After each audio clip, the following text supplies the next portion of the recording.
Bonsoir à tous. Voilà, nous sommes sur le plateau de Drépasphère et ce soir, nous recevons deux parents d'enfants drépanocytaires, Xavier et Lina. Merci d'être là et de nous partager votre témoignage. Aujourd'hui, en fait, vous allez nous expliquer, vous avez accepté de nous partager votre témoignage sur le fait de vivre avec un enfant drépanocytaire. Est-ce que vous pouvez nous expliquer au quotidien comment les choses se passent? Oui, bonjour Véronique, merci.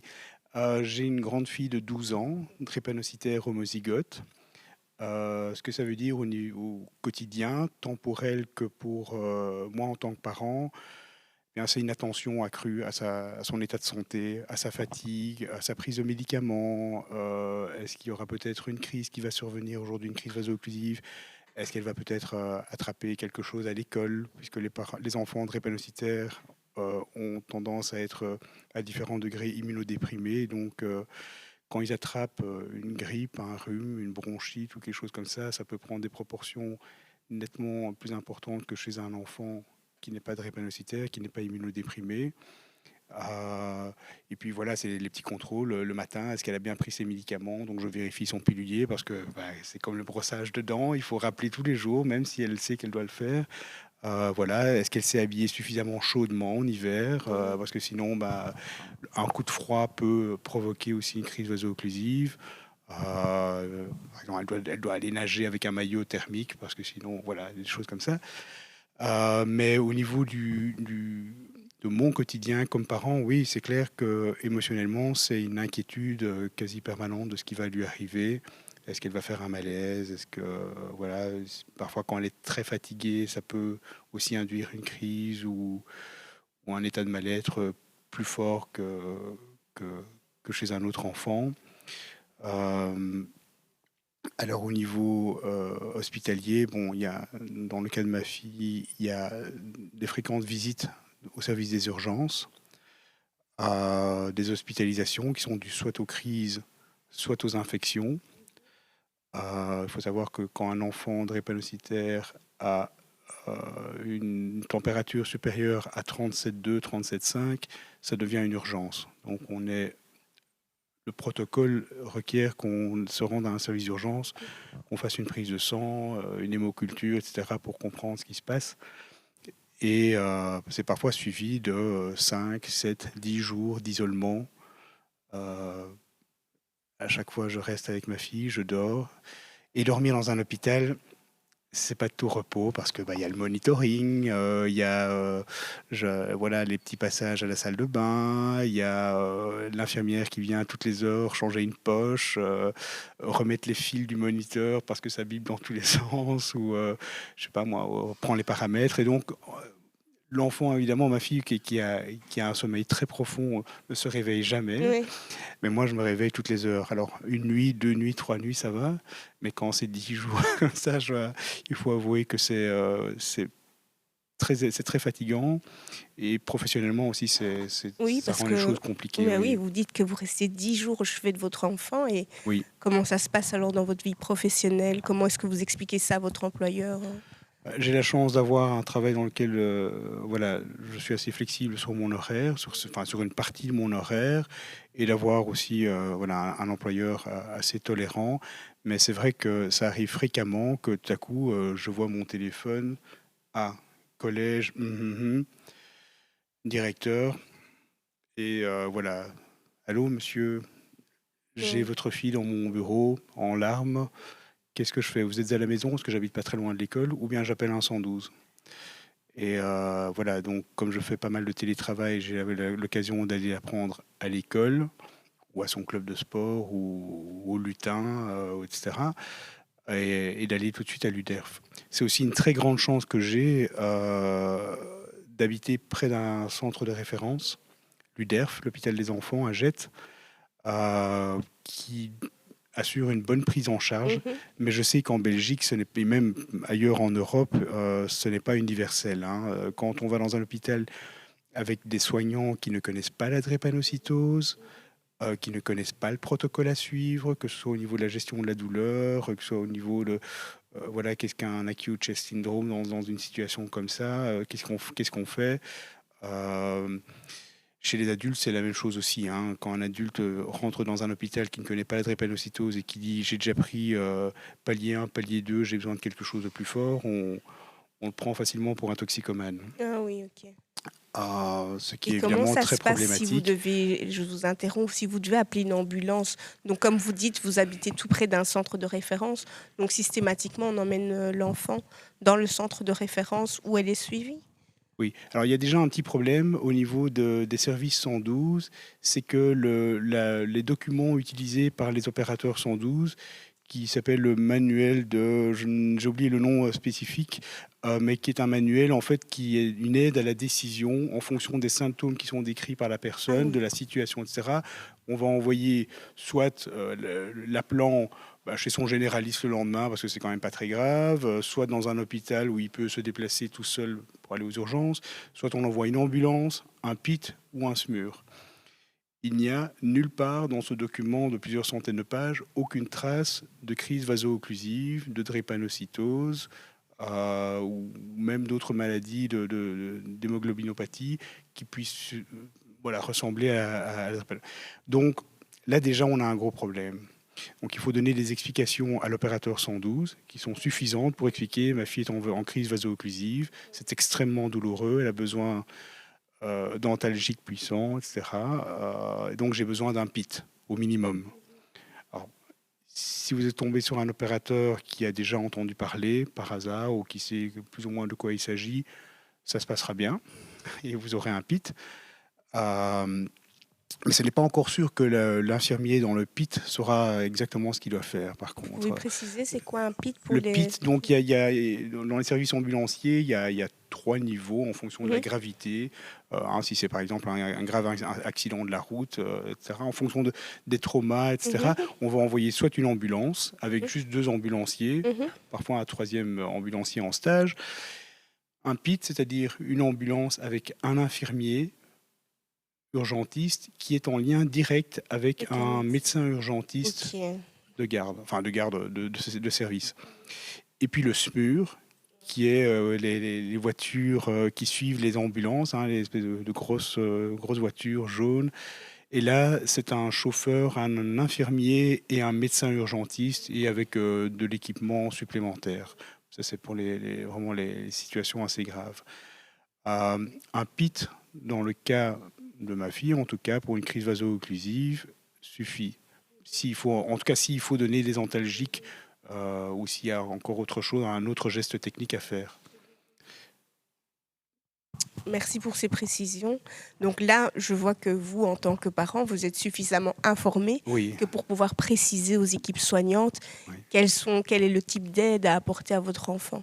Oui. Les difficultés supplémentaires qu'on a parfois, je l'ai encore eu il y a quelques semaines, c'est que vous appelez, vous avez un PIT parfait, et puis le PIT vous dit bon, on est à telle rue, dans telle commune, on va se diriger vers tel hôpital parce que là où vous voulez aller, c'est 150 mètres plus loin par rapport à cet hôpital-là. Enfin, j'exagère un peu, mais Mhm. c'est à peu près ça. C'est vraiment une question de distance. Je dis, mais attendez, elle a déjà un dossier là, elle est connue, c'est un centre de référence en plus. Mhm. La prise en charge sera bien meilleure et plus rapide. Ah oui, mais non, etc. Bon, finalement, l'infirmier du PIT a téléphoné à son référent et puis il m'a rappelé, il m'a dit, bon, ça va aller, on va y aller. Mais si j'avais pas insisté, en donnant vraiment des arguments Mhm. concrets, euh, c'est un centre de référence, elle a un dossier, Mhm. elle est connue là, etc. Ben, on allait dans un hôpital privé en plus sur Oderghem, je ne vais pas le nommer, mais où je dis pas On que la connaît. je dis pas que l'accueil aurait été mauvais, Oui. mais je ne suis pas sûr que la prise en charge aurait été Et la adéquate même. et aussi rapide. Oui, oui. Donc vous avez vraiment le sentiment en tant que parent que parfois il faut insister pour être sûr que votre enfant soit pris en charge là où on connaît les choses parce que vous avez pu constater que ce n'est pas pareil partout. Oui. La drépanocytose n'est pas connue partout. Ah non, clairement, clairement. Et par exemple, si on y va soi-même, si on va en voiture avec son enfant dans un hôpital, dans un service d'urgence, on est considéré comme VIP, entre guillemets. Donc, on peut s'adresser, on coupe les fils, hein. C'est comme à Disneyland, on passe directement au tri. sans passer par la salle d'attente qui, on sait bien, en Belgique, même dans les bons hôpitaux, on peut avoir des 1 heure, 2 heures, 3 heures d'attente. Quand on est en crise vaso-occlusive, c'est impossible. On peut pas. Et donc, certains hôpitaux ne savent pas ça. Donc, il faut expliquer au guichet, ma fille est en crise vaso-occlusive, elle est drépanocytaire homozygote, etc. Elle a besoin d'être soignée directement. Bon, parfois, ça demande quelques coups de fil de la part de la personne au guichet, mais voilà, c'est vraiment important d'être pris en charge directement. D'être pris en charge directement. Merci Xavier. Bonjour Lina. Bonjour Véronique. Nous avons entendu le témoignage, une partie du témoignage de Xavier. Que pouvez-vous nous dire, vous, par rapport à votre réalité de vie avec votre enfant qui est aussi drépanocytaire, hein? Xavier a un peu tout dit, j'ai envie de dire. Je ne vais pas dire que le quotidien est le même en fonction... Enfin, la maladie est la même, mais évidemment, le quotidien est différent d'un enfant à un autre ou même d'un patient à un autre. Mais je souligne quand même que, comme il a dit, c'est une vigilance permanente qu'on doit avoir. Un exemple, elle n'était pas censée avoir de téléphone avant 12 ans, mais parce que justement, elle va en activité et qu'on essaye qu'ils aient une vie ordinaire, j'ai envie de dire, même s'ils sont extraordinaires, ces enfants, on essaye qu'ils aient une vie ordinaire, un peu comme tous les enfants. Elle a eu un téléphone un peu plus tôt, à 10 ans, pour pouvoir joindre justement s'il y a un problème ou si elle était à un endroit où justement on connaissait un peu moins la maladie. À côté de ça, voilà, comme il a dit, c'est... On a le sentiment que vos enfants ont mûri un peu plus rapidement que d'autres enfants. Et donc, ils sont conscients aussi de cette différence par rapport aux autres enfants? Alors, clairement, oui. On leur a demandé très tôt, je pense, par rapport à d'autres enfants, d'apprendre à se connaître. En tout cas, pour ma fille, j'essaie encore, parce que ça reste une enfant, elle n'a que 12 ans, d'apprendre à se connaître, de connaître son corps et de pouvoir expliquer. Et je pense que la différence aussi avec d'autres enfants, c'est qu'ils ont dû pouvoir être capables, en tout cas, de dire où ils ont mal très vite. Quand un autre enfant va dire juste « j'ai mal », oui, j'ai mal partout, par exemple, il va dire, la mienne va dire j'ai mal là, à cet endroit-là, ou au ventre, ou voilà. Ça, c'est quand même une chose qui est différente. Elle a pu très vite pouvoir expliquer à ses camarades sa maladie, avec des mots d'enfant, évidemment, ce qui a été bénéfique pour elle et surtout pour ses copains en classe et les profs aussi, parce qu'elle a pu expliquer ce qu'elle vivait, elle, et comment elle le vivait. Et ça s'est assez bien passé. Ok. Au niveau des informations que vous avez reçues par rapport à vos enfants qui sont drépanocytaires, vous les avez reçues d'où, par qui? Est-ce que ça a été suffisant pour vous au quotidien pour gérer à domicile les crises, les rechutes? Alors, pour ma part, déjà enceinte, parce que bon, faut savoir qu'il y a des parents qui le savent à la naissance ou d'autres avant. Déjà enceinte, j'ai appris que ma fille serait porteuse. Je me suis pas mal renseignée avant. Heureusement qu'il y a des associations, justement, desquelles je me suis rapprochée, où il y a des parents aussi. Beaucoup l'hôpital. Enfin, elle est aussi suivie à l'UDERF, la mienne. On a la chance d'avoir une super infirmière de référente, Annick, qui est vraiment disponible, qu'on peut appeler à tout moment, qui répond tout le temps aussi. Donc, ça a été une grande aide, surtout au départ, même pas au départ, parce qu'encore il y a 2 jours, je l'ai appelée en disant, tiens, on pense connaître la maladie, mais comme on dit, elle est pleine de surprises et ça peut être un nouveau symptôme qu'elle n'avait pas avant et qui finalement se déclenche du jour au lendemain. C'est aussi, comme on disait, une des angoisses permanentes parce qu'on ne sait pas, ça peut être un pied foulé et puis finalement, en fait, non, c'était le début d'une crise. Ça peut passer par là. Et donc, au niveau de l'information, à Bruxelles, en tout cas, on a Annick qui on peut appeler, lui poser la question et en fonction, elle nous dit peut-être aller la faire voir ou essayer peut-être ci ou ça. Annick, c'est qui concrètement? Annick, c'est une infirmière, c'est l'infirmière référente au niveau de la drépanocytose à l'UDERF, l'hôpital des enfants. Donc, bon, je ne sais pas comment ça se passe chez les adultes, mais c'est vrai qu'ils sont un peu plus chouchoutés, on va dire, quand ils sont plus jeunes. Et donc, vous avez comme ça une personne de référence que vous pouvez contacter quand vous avez un soupçon d'un début de crise ou des choses comme ça. Oui, voilà. Et ça vous aide, vous, au quotidien Oui, vous pouvez clairement. la contacter à n'importe quel moment de la journée Alors, moi, j'essaye d'éviter parce que... Non, justement, j'essaye d'éviter parce qu'évidemment, il y a d'autres enfants et puis je pense qu'elle a aussi une vie à côté.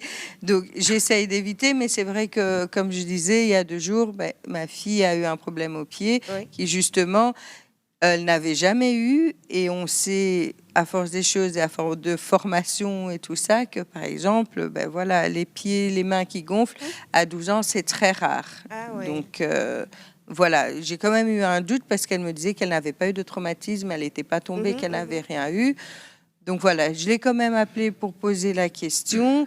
Bon, évidemment, au téléphone, elle ne sait pas faire de miracle non plus puisqu'elle ne voit pas. Donc finalement, j'ai quand même été aux urgences. Bon, heureusement, ce n'est qu'une foulure, mais pour le même prix, ça aurait pu être une crise parce que, voilà, comme on le sait, ça peut être partout, quoi, une crise. Les crises sont partout. C'est vrai, c'est une réalité. Comme le sang circule partout, les complications peuvent être partout. Et vous, en tant que de la tête aux pieds, littéralement. Oui, c'est vraiment ça, de la tête aux pieds. Et je voulais savoir, en tant que parent, l'avant, l'après, avec l'arrivée de votre enfant, quelles sont les choses que vous avez dû adapter pour pouvoir composer au quotidien avec la réalité de vie de votre enfant? Alors, l'arrivée d'un enfant, ça change. Ça change évidemment tout. Dans mon cas, c'est la première et donc ça change clairement. Mais quand on sait que justement, comme on disait, c'est une vigilance de tous les jours et surtout, j'ai dû adapter et avoir une autre hygiène de vie. Ça veut dire que, par exemple, ça va aux choses les plus basiques, l'alimentation, au sommeil. Quand, par exemple, je me disais, je vais partir en week-end, même avec elle et... allez, je vais prendre l'avion à 3h du matin parce que c'est moins cher. Voilà, on se dit quand même, voilà, je vais devoir soit la faire dormir plus tôt, ce qui est plus possible à 12 ans, mais quand elle était plus petite, voilà, ça change au niveau de l'organisation aussi. Par exemple, je vais pas le matin me réveiller et lui dire, allez, on va vite, vite, vite, comme ça peut être parce qu'on est adulte, on se dit, on doit aller vite, parce que les choses aussi insignifiantes, une chose aussi insignifiante pour un enfant de drépano, le stress, peut enclencher une crise. Le trop plein d'émotions peut enclencher une crise. Donc finalement, ça m'a appris moi aussi à me canaliser et ne pas ne plus vivre comme avant, j'ai envie de dire 100 à l'heure parce que j'étais toute seule et que je pouvais me lever et dire je vais faire ça. Non, il faut préparer la sortie, la cadrer aussi, un peu comme Xavier disait, par exemple la piscine, avoir le bon maillot. Bon, dans mon cas, elle va pas du tout à la piscine en hiver, comme ça c'est réglé, mais ça aussi, ça a été dur à lui faire comprendre parce qu'elle a posé la question pourquoi je ne peux pas aller et pourquoi je ne peux pas faire ça. Comme les classes de neige, elle est au courant aussi qu'elle ne pourra jamais y aller. Voilà. Encore, comme je disais, elle a 12 ans, on en a encore parlé il y a 2 jours. Il faut dire que c'est quelque chose qui travaille encore, comme tu disais, au point de vue psychologique. On se dit, elle va bien, mais au fait, il y a des choses qui travaillent et qui, je pense qu'elle continuera à se poser des questions, quoi. Vous avez tous les deux un enfant de 12 ans, donc une fille de 12 ans. Séparément, évidemment. Le hasard fait que vous avez chacun une fille de 12 ans. C'est l'âge aussi de l'adolescence où on se pose beaucoup de questions. Comment est-ce que vous composez, en fait, avec justement ces limitations que vous devez littéralement imposer ou composer pour... Jusqu'ici, comment est-ce que l'enfant accepte ça? Est-ce que c'est plus facile? C'est plus facile parce qu'il se rend compte qu'il y a quand même un suivi médical ou Ah oui, clairement. Ça, c'est aussi très important de souligner. C'est que le suivi médical, c'est pas juste aller voir l'hémato-oncologue tous les 3 mois. Comme vous le disiez il y a 2 minutes, le sang circule dans tout le corps et donc peut atteindre tous les organes, en particulier les os, mais le cerveau. Il n'est pas rare d'entendre parler d'adolescents de 14, 15, 16 ans qui ont déjà fait un AVC, qui ont déjà une prothèse. voilà, bon, ou des problèmes à la rate ou à d'autres organes. Les yeux aussi sont facilement atteints parce que, donc, voilà, je pense qu'un médecin aura expliqué ça mieux que moi, mais donc, comme la drépanocytose, c'est finalement un problème de circulation dû à la déformation des globules. Dans les capillaires, dans les très fins vaisseaux des yeux, ça peut poser aussi des problèmes. Donc, en fait, ça veut dire que comme parents, on doit prendre des rendez-vous très régulièrement chez l'ophtalmo, le pneumo, le cardiologue, l'hémato-oncologue. On fait en imagerie médicale, Doppler transcranien, 1, 2 ou 3 fois par an selon un peu les enfants. IRM de l'abdomen. Enfin voilà, il y a beaucoup de choses. Donc ça demande quand même, oui, un contrôle différent de chez un enfant qui n'est pas drépanocytaire, comme je dis à chaque fois, mais voilà. Et je donne chaque fois autant d'explications que possible à ma fille, dans la mesure de sa compréhension, au fur et à mesure de sa... Hein, bon, elle est arrivée chez moi à 6 ans et demi. Évidemment, il y a eu plein de questions. C'est quoi la drépanocytose? Pourquoi est-ce que moi j'ai ça? Etc. Et puis, pourquoi est-ce qu'on doit faire un Doppler transcranien? Pourquoi, etc. Et pourquoi est-ce que je dois porter un maillot ridicule, épais comme ça? Mais voilà, des choses comme ça, il faut vraiment l'expliquer. Pourquoi est-ce que je dois m'habiller parfois comme un esquimau quand il fait -5 dehors? Eh bien, parce que voilà. C'est vraiment une question d'adapter son langage À votre enfant. oui, mais vraiment expliquer, il faut être transparent. Voilà. Mais c'est clair qu'il y a une réalité qu'elle ne connaît pas encore. C'est vrai qu'on entend parler d'adultes drépanocytaires qui ont déjà voilà, de multiples prothèses, qui ont fait déjà 1, 2, 3 AVC, qui ont eu des ulcères, qui ont eu des complications quand même très graves. Non, ça, si un jour on me pose la question, j'en parlerai, mais je ne vais pas spontanément parler des complications médicales qui ne la concernent pas encore. Voilà, c'est déjà assez lourd comme ça. Mais voilà, ici par exemple, c'est 2 visions différentes. Oui, tout à fait. Moi, par contre, je lui en parle ouvertement. Je lui dis, si tu te couvres pas, tu peux avoir ça comme complication. Je l'emmène dans des colloques quand il y a des forums et tout ça. Je la prends avec pour qu'elle soit au courant et justement pas en faire un sujet tabou. C'est vraiment ça le but, c'est d'en parler, de dire oui, ça peut t'arriver et il faut faire attention. Ne pas dormir pendant 2 jours. Bon, voilà, on est avec les copines, on veut faire des soirées pyjama. Voilà, une fois, je l'ai laissé faire et je lui ai dit, tu verras, on va finir à l'hôpital. Mais non, tu verras, ça va aller. Je l'ai laissé faire parce que, comme on dit, on veut qu'ils aient quand même une vie le plus ordinaire possible et ne pas les frustrer avec ça. Parce que ça reste frustrant pour eux de ne pas pouvoir faire ces sorties et de ne pas pouvoir... donc, je l'ai laissé faire. Et puis, bon, elle est revenue le dimanche et le jeudi, on était à l'hôpital. Mais voilà, on se dit... Par contre, elle m'a dit, mais au moins, j'ai passé un bon moment. Donc, voilà, on se dit... alors, si elle se dit, je préfère passer un bon moment, quitte à ce que j'aille à l'hôpital après, au moins, elle a passé un bon moment, on se dit, bon... C'est une façon de voir les choses aussi. C'est une façon de voir les choses. Je pense qu'ils mettent... chacun met un peu la maladie dans sa vie à un certain niveau et... ici, notre philosophie à nous, en tout cas elle et à moi, c'est de se dire on ne va pas se laisser diriger par la maladie. Exactement. Et on essaie d'avoir la plus extraordinaire même que possible, quoi.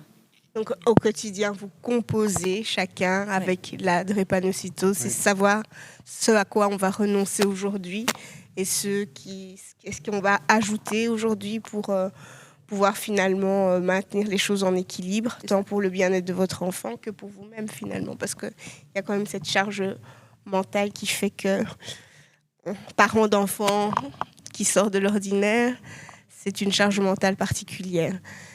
Je vous remercie en tout cas pour votre témoignage. Et une dernière question, si on pouvait vous confier une baguette magique par rapport à des choses que vous pourriez changer de manière générale, système de soins de santé ou voilà, qu'est-ce que vous feriez?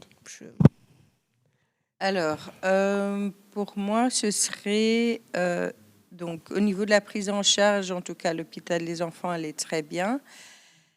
Euh, Par contre, au niveau des urgences, c'est un peu différent parce qu'évidemment, on arrive à des moments différents et donc le corps médical est différent à chaque fois qu'on y va. Et quand on va aux urgences, en général, on passe quelques heures parce qu'ils doivent être sous observation. L'équipe change entre-temps. Alors, certainement, ils communiquent entre eux.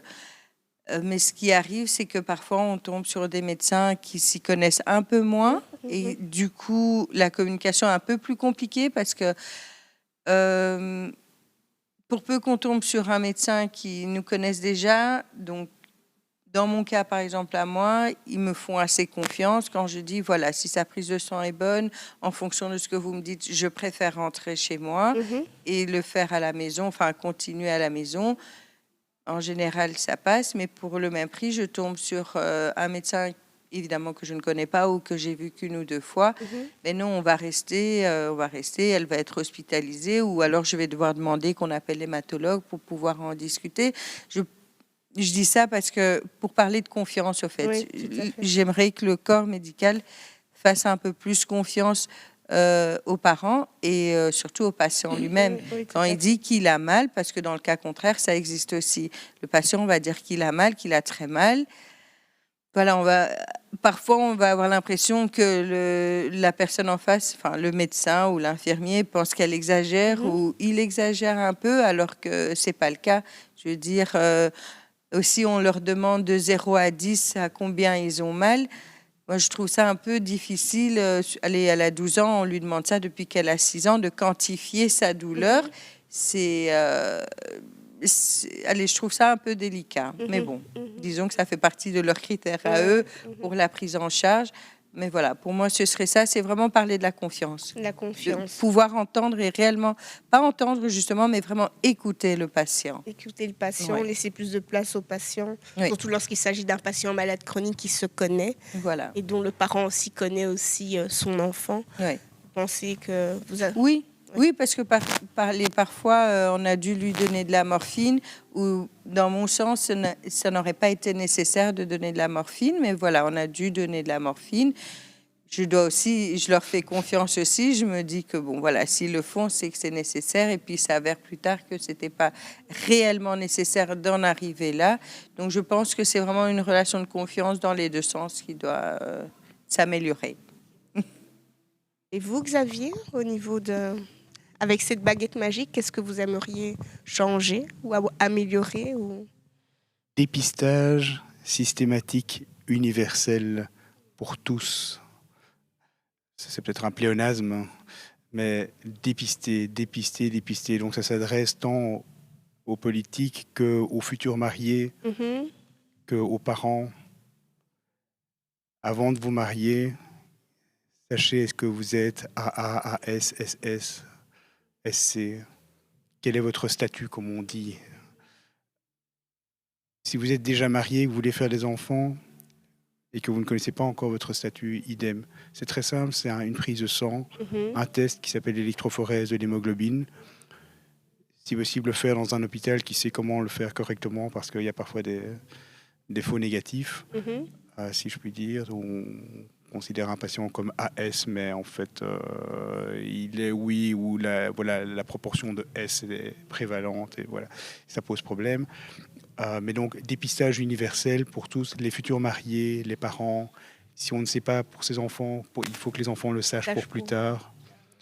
Et pour le dépistage universel, une fois qu'il est mis en place, c'est de prévenir non seulement les patients homozygotes, mais aussi hétérozygotes. Pour l'instant, ça ne se fait pas pour des raisons économiques, dit-on, que ce serait trop cher de prévenir les... Mais en fait, on zappe comme ça 25% des gens qui pourraient plus tard, sans le savoir, transmettre le gène. Et quand vous dites pour tous, vous ciblez également les populations caucasiennes? Parce que pour le moment, c'est vrai qu'on pense que cette maladie ne touche que les populations d'Afrique subsaharienne. Oui, donc il y a plusieurs variantes. Donc il y a la drépanocytose homozygote SS qui touche essentiellement les afrodescendants, donc Afrique subsaharienne, Brésil, États-Unis, toutes les diasporas africaines en Europe, hein, en particulier la France, la Belgique et partout où on a les anciens colonisateurs, comme je dis à chaque fois, et aussi une partie de l'Inde. Et puis il y a des variantes, il y a une variante en particulier qui touche le bassin méditerranéen, mais ça va du Portugal jusqu'à Syrie, Turquie, etc., Israël, et puis tout le Maghreb est touché aussi. Donc effectivement, ce ne sont pas que les Africains noirs, mais aussi les Africains du Nord et une partie d'Européens. Ils sont concernés Qui sont concernés, alors les symptômes, les problématiques, etc., le suivi est différent, mais voilà, dans certains cas, c'est compliqué aussi, oui. Compliqué. Si je peux rajouter deux coups de baguette. Ah oui, non, peut-être. Non, mais si je peux rebondir là-dessus, justement, pour tous, j'espère, comme on dit, c'est la première maladie génétique au monde quand même.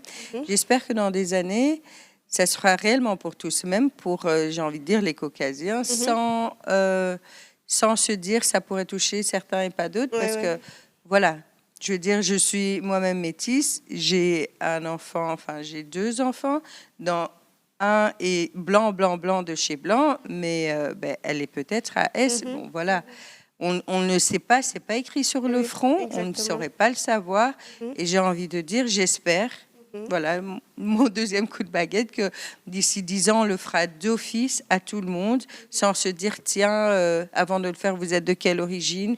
Est-ce qu'on ne ferait pas un test ADN pour voir s'il n'y a pas de... Non, voilà, je veux dire, c'est la première maladie génétique au monde, parce qu'elle touche évidemment plus de personnes, plus de populations, et j'espère que ça se fera sans... avec plus de moyens économiques, évidemment, ils le disent, mais voilà, je pense que ça coûtera moins cher un test qu'après les années de thérapie et de prise en charge, quoi. Votre deuxième baguette magique, Xavier? C'est inclure la drépanocytose, ou en tout cas les symptômes drépanocytaires, dans le cursus de formation des ambulanciers, des infirmiers et des médecins, au moins des médecins urgentistes. Et... Troisième coup de baguette. Et ça concerne la communauté afro. C'est que tous ces clichés, tous ces stéréotypes, ces fausses croyances, ces idées saugrenues concernant la drépanocytose, les enfants sorciers, les drépanocytaires sont paresseux, ça peut sauter une génération, ça n'arrivera pas parce que c'est une maladie rare, et puis nous, on est priants. Chez nous, ça n'arrivera pas.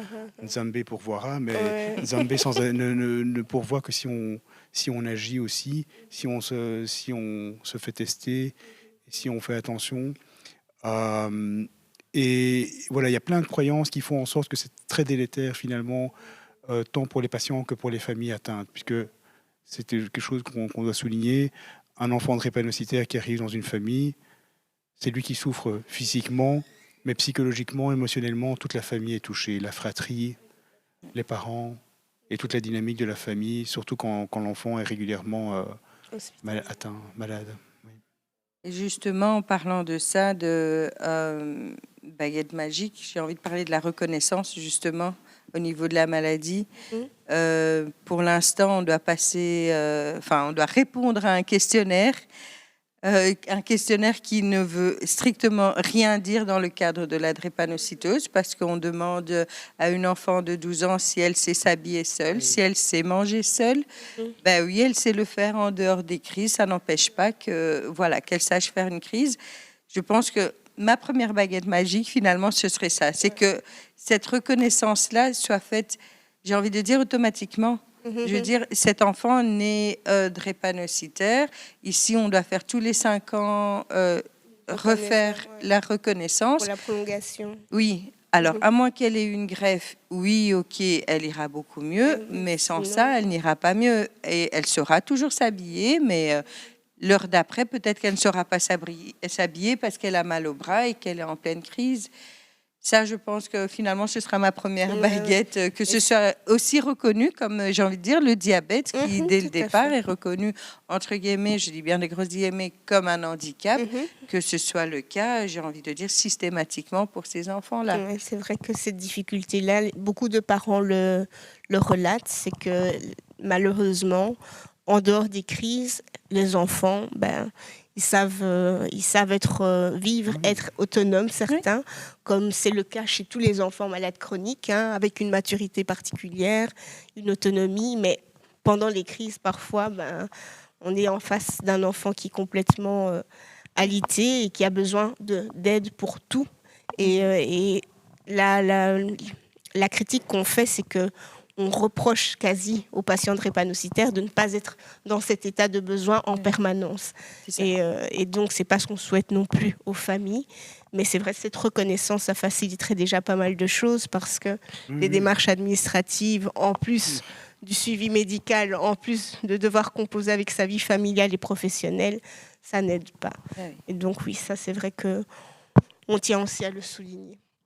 Mais je vous remercie, un grand merci pour le temps consacré, pour votre témoignage qui sera vraiment très très pertinent pour d'autres parents, d'autres professionnels de santé, peut-être certains politiques. Et donc, un grand merci. Merci à vous et bonne soirée. Merci beaucoup. Merci, au revoir.